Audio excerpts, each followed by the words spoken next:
Hello, little man. Boy, I sure heard a bunch about you. See, I was a good friend of your dad's. We were in that Hanoi pit of hell together over 5 years. Hopefully, you'll never have to experience this yourself, but when two men or any kind of situation that me and your dad were, for as long as we were, you take on certain responsibilities of the other. If it had been me who had not made it, Major Coolidge would be talking right now to my son, Jim. The way it worked out is, I'm talking to you. Butch, I got something for you. This watch I got here was first purchased by your great-grandfather during the First World War. It was bought in a little general store in Knoxville, Tennessee, made by the first company to ever make wristwatches. Up till then, people just carried pocket watches. It was bought by Private Doughboy E. Ryan Coolidge on the day he set sail to Paris. It was your great-grandfather's war watch, and he wore it every day he was in that war.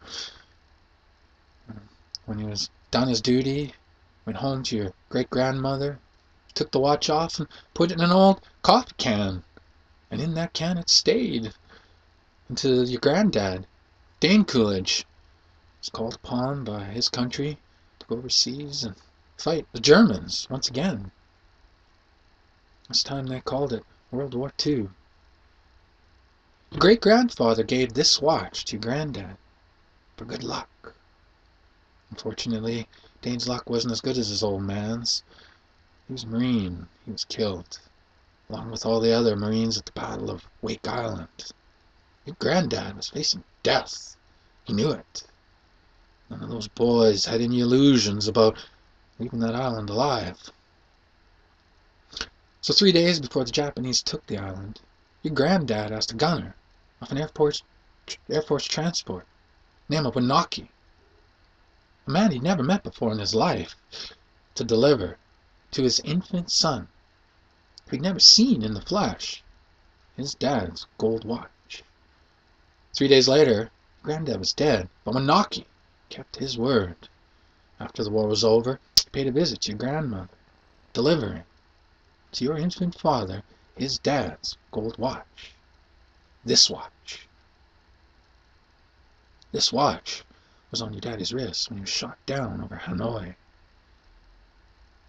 He was captured, put in a Vietnamese prison camp. Now he knew that if the gooks ever saw the watch, it'd be confiscated, taken away. The way your dad saw it, this watch was your birthright. He'd be damned if any slopes were going to put the greasy yellow hands on his boy's birthright.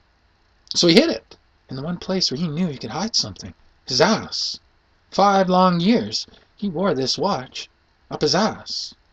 Then he died of dysentery, gave the watch to me, and I hid this uncomfortable hunk of metal up my ass 2 years.